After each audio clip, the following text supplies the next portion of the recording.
Hello everyone, welcome back. It's been a while, but this is an episode of Have Gun Will Travel. I have been traveling, and I'll go over what I've done and what I got in the bag, but after that I'll throw in some cutscenes of where I've been, and some of it's Bitcoin related. It'll probably be the same clips that I use for my Bitcoin episode. But anyways, let's just go over the bag. And well, first of all, before I go in the bag, I want to talk about this fanny pack here. And the reason I want to talk about it is I've been using it to carry my gun, the Glock 19, and after a year, it holds up pretty much. It holds up pretty much fine until you get to this little edge here, and you can see kind of my finger right there. And so, as I open it up, what you'll see is right here, you can see my finger showing through, so it's hitting up against it. And so I got this at Walmart. It's an outdoor brand. It's the smallest one they have.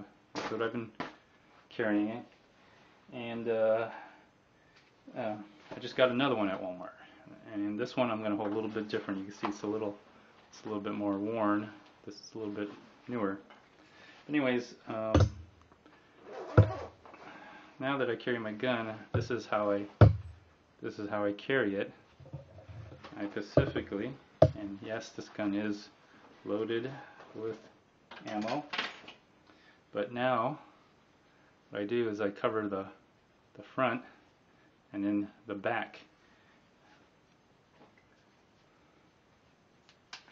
I do not chamber the one that I carry in my fanny pack, because it's in there loose. But I want to show you what I've been doing with it. I usually carry this on my left side, and what's been going on is the barrel, the front of the barrel, is constantly pushing up against it, and that's where it's getting its wear and tear. And the back of the gun right here has been hitting up against this area right here, and essentially what it's doing is it's causing wear and tear on this edge. Everywhere else it seems to be in pretty good condition. If I take it out, you can see the little wear and tear here. You can see it really right here. So that's why I carry it a little bit differently now.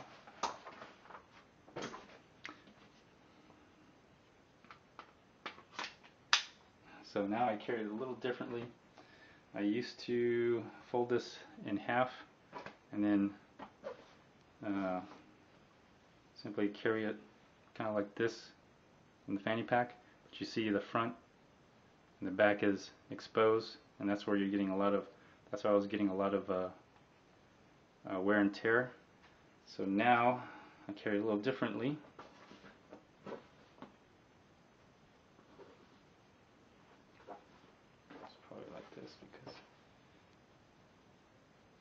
So carried it a little differently now. So now I just how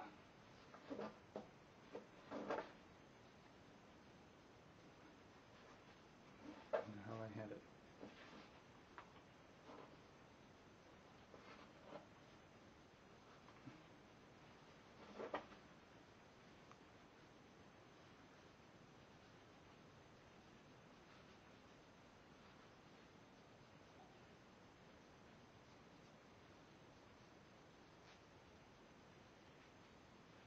So I hold it something kind of like this, and then it goes into my new fanny pack, and it's a little bit tighter because the extra length on the towels, but it does still fit in very nicely, as you can see. And I'm hoping carrying it that way it won't cause the wear and tear at the edges here. So that's the only thing that's an update to the fanny pack. So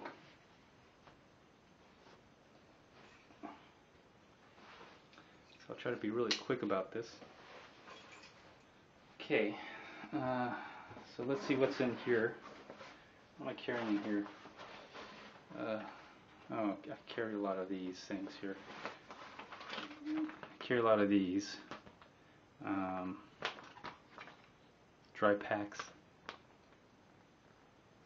And just put stuff in. Ammo, extra pieces and parts. I just have them. They come in handy. And then, of course, when I travel up north, you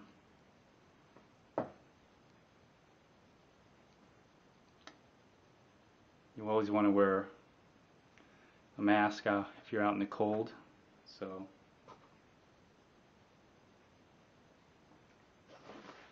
seems to be good to have every once in a while. I don't know where I got this from. This is a zipper. Okay, so now that's in there, and of course you want to have a lock when you travel. This is probably the only thing that prevents anybody from opening this. That includes any law enforcement, because they would have to have a probable cause and a warrant, okay, so here in this side pocket I have a Tapco someone gave to me, full of ammo.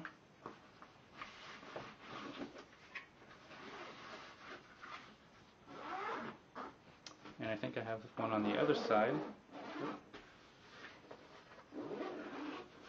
which is just extra,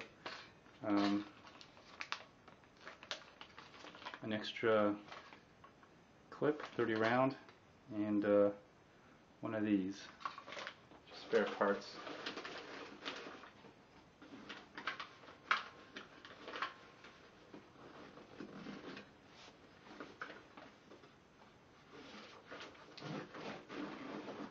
Okay, so that's done and over with. So what do I have here? Okay.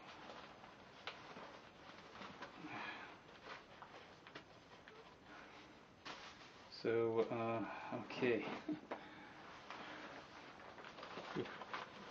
And I do have a lot. So, this is kind of where it comes in handy with the extra bag.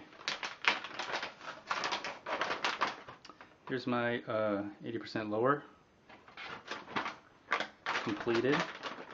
So really I have one, how many guns do I have here? I technically have 1, 2, 3, 4, I have 5. Wow. So let me see here. What is this? Okay, this is the this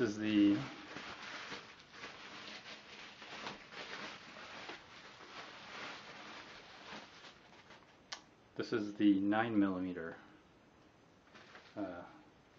AR-9 from Lone Wolf.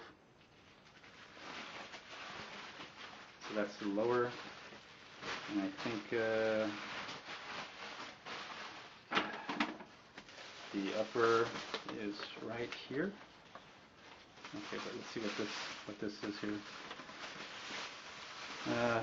Oh yeah, carry my brand new CMMG 22 conversion for the AR-15.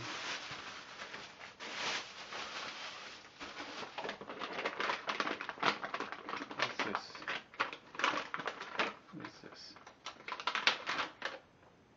Okay, this is just the back piece spare.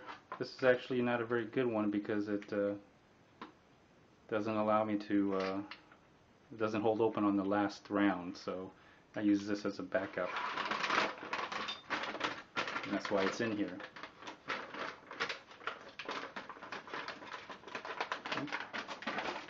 Okay, then here is the AR-9 upper.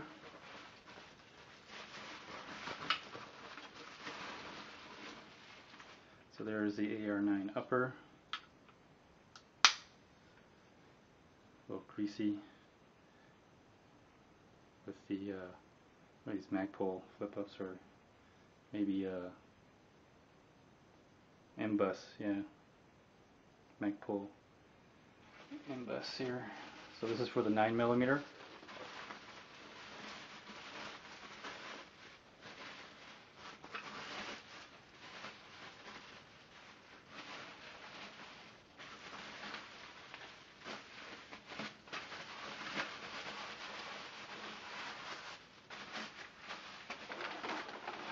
Okay, so we got that out of the way. What is this? Oh, this is I got 2 more minutes. These are my 30 round clip and extra magazines.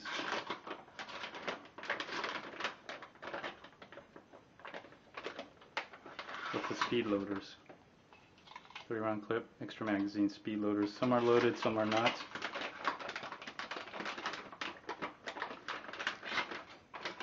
So, as you can see right there. And they're Glock magazines. The AR-G9, and then I have my Glock here, which this is actually loaded. Actually one in the chamber as well. Oh, no. Okay, this one I didn't chamber it.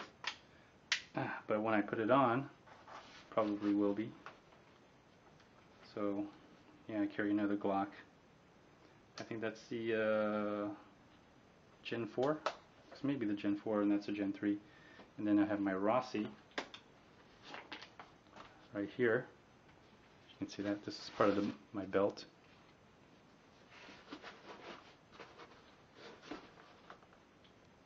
And let's see. Yeah, that's loaded as well. My .357 Magnum Rossi revolver. Very cheap, very accurate. I did a video on that.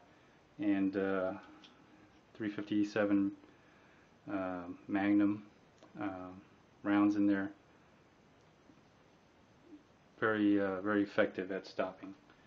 Very effective stopping power. That is very for sure. And then, let's see, let's go down in here. Let's see, what's in here? Oh, okay. All right, and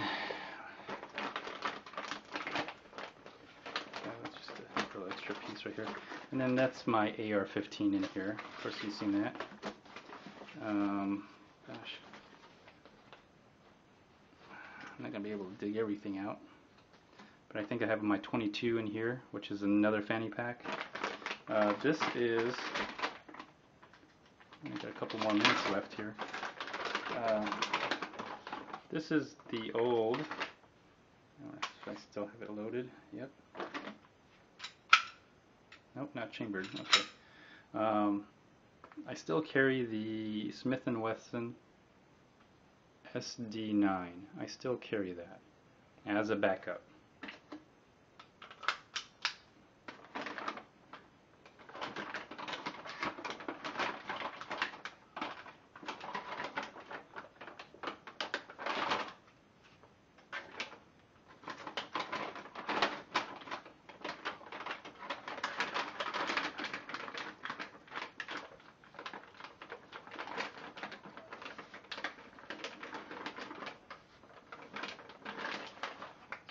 Carry all of these, and that's about all I'm going to go through. I do have ammo, my toolbox, some extra parts and pieces for my AR-15, 9mm, 223s. That's about the ammo I carry. I don't think I carry any 22s in here, so that's what I got. So let me cut out from here. I'll put everything back in, and then I'll cut in with the rest of the scenes. Okay. Hey everyone, guess where I'm at? I'm gonna be cutting in and out, but Let's just take a look here. I wonder if you can recognize this place. Anybody know where I am? Well, I've been traveling. I'm actually passing through. Had to go pick up my passport. Anyways, if anybody recognizes this place, I think y'all know where I am. Maybe, maybe not. Interesting. Interesting little place, huh? Very interesting little place. Anyways, I'll go. Got to get something to eat, so I'll cut in and cut out. Bye. Anyways, nice place to get some coffee right here. Very nice place to get some coffee. Let's take a walk around real quick. See what this place is all about. Anybody know where this place is? Anybody? Let's just take a quick look around. Wow. Very interesting things around here. You can get very busy around here. Look at that. It's really beautiful.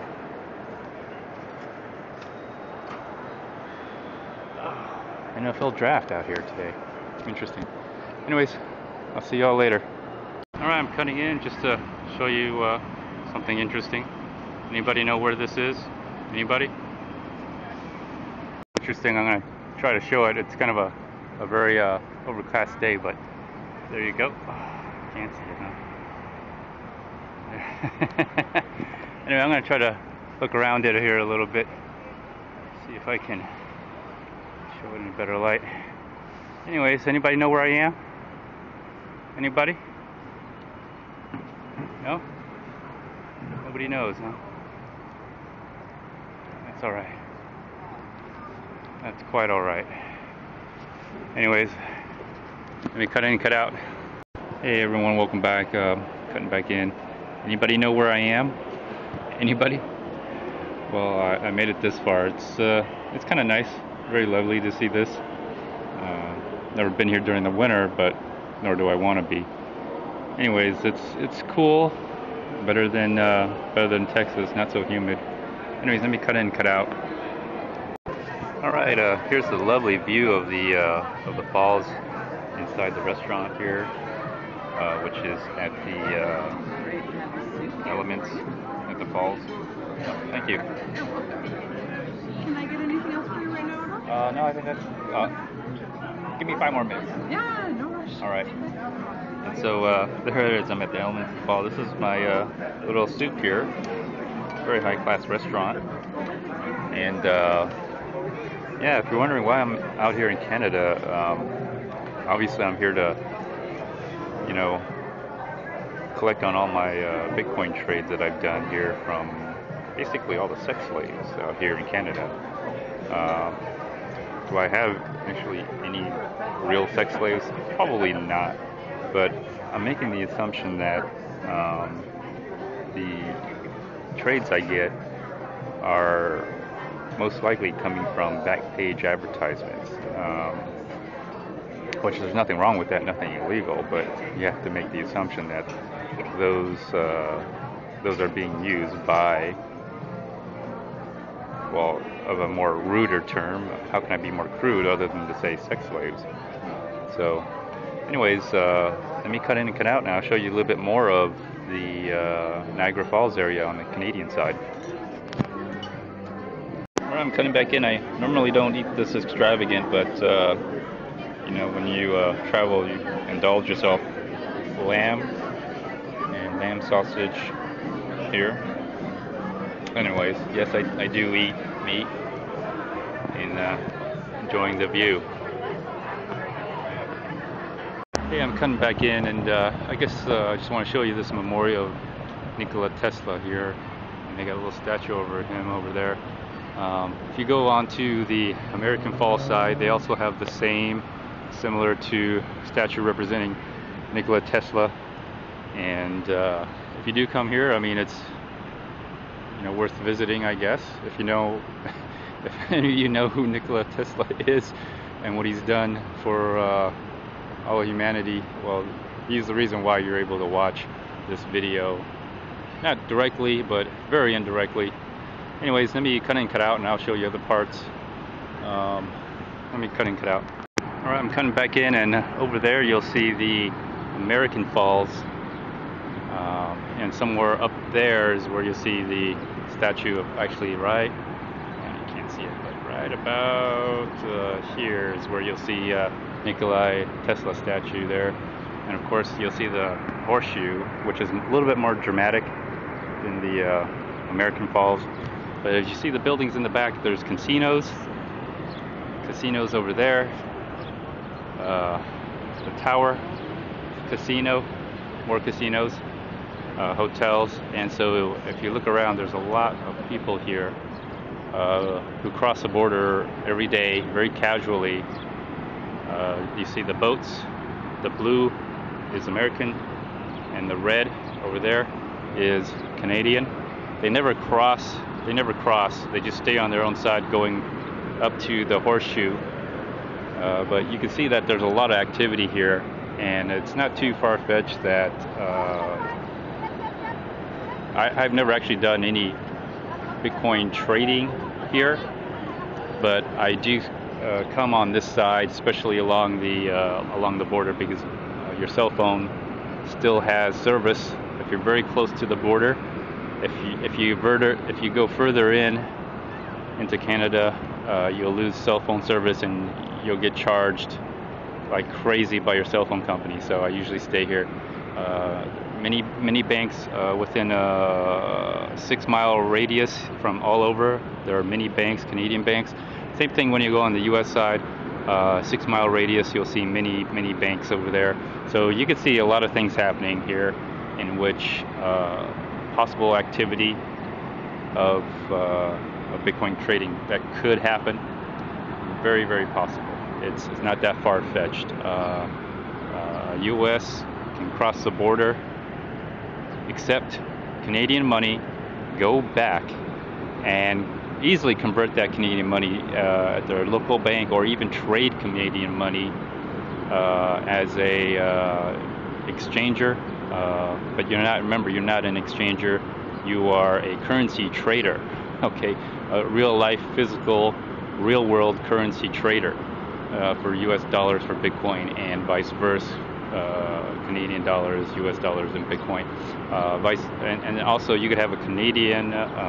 You could be a Canadian, go to the U.S. side, and an American, and come to the Canadian side, trade U.S. dollars or your Bitcoin here. And it's not that far-fetched, people. It's nothing like Mexico or Tijuana, or at the borders along Texas and Arizona. In California, it's much more safer, subdued. And in my honest opinion, if you're into trading and currency trading, the dollar to the Canadian dollar right now, it's a huge difference. Dollar is very strong. So I just bought, the dinner I had was 80 Canadian US dollars. If you convert that to US dollars, that's only $60. So that's an extra $20, 20% savings at least. I think right now it's almost a 25 to 30% savings you get. That's huge. So if you're smart, you know how to take advantage of that. It's possible. So let me cut in and cut out here. Of course, that's the Rainbow Bridge, I believe, or Freedom Bridge. No, that's Rainbow Bridge. That's the one I take to go from one side to the other. Not too bad if you know how to handle the border patrol on both sides. The first time I came here, I tried to cross over with my gun, and so they give me a hard time all the time, and I'm still able. Obviously, I'm still able to pass. Matter of fact, where's the flag? Well, the Canadian flag's not here, but you saw the Canadian flag. I'm able to pass through without any issues. It just gives me a little bit more rougher time. Anyways, let me cut in and cut out. And let me cut in, and when you come here, they have these cute little trolley horse buggy rides. Very romantic if you want to woo some girls, or if you want to woo some men, just cutting in, cutting out for you on that. So here's what I'm talking about, the carriages that take you. So if you just put a little effort into your date, I'm pretty sure you're gonna get laid 100%. I'm very sure about that. So just put a little effort. And back here is a nice, also a very nice place to eat. It's called the Queen Victoria Place or Palace Restaurant. Very nice. Very nice. Again, something that you could probably just put a little bit more effort into your date. And oh, look at those beautiful flowers. And I'm sure you'll be a very happy person. Let's take a look at those flowers and these flowers. Alright, I'm cutting back in, and I'm pretty much ending the Canadian episode or Canadian video shots here. You can see there's the Marriott Embassy Suites. There's a casino right over there. It's kind of too dark, but anyways, you kind of see right around here. You notice I'm on the Canadian side. You can see the Canadian flag flying, along with the U.S. flag and some kind of other British Empire flag. There's parking right over here, which you can cross over, get to the other side, and watch the Horseshoe Falls. That's the Elements at Niagara, Elements at the Falls restaurant over there, which I ate at. So very lovely. Anyways, this is going to conclude my trip here. I've done what I needed to do here. I've did it, and I'm finished. I could head back. You know, but this is the kind of life you live if you get into this kind of into this world. And well, I just gave you a very small glimpse of it. Anyways, I'll probably edit this somehow into it. I'm gonna have to, but it'll probably be a while before I put it up. Anyways, let me cut out. Before I finally leave, one thing I guess you should do is go ahead and leave your mark, leave your impression. So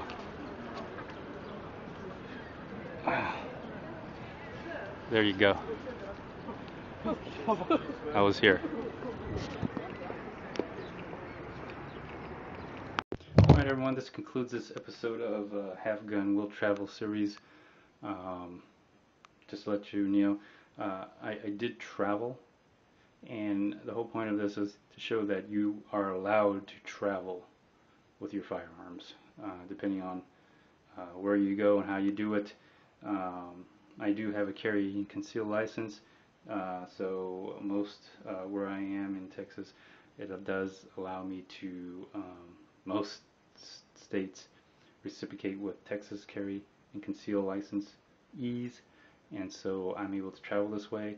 And other parts, I just for the most part transport my firearms. And so you are allowed to transport your firearms in all 50 states and its territory. This concludes this episode, so feel free to like, dislike, leave a comment, or even do a video response. Until next time, stay tuned.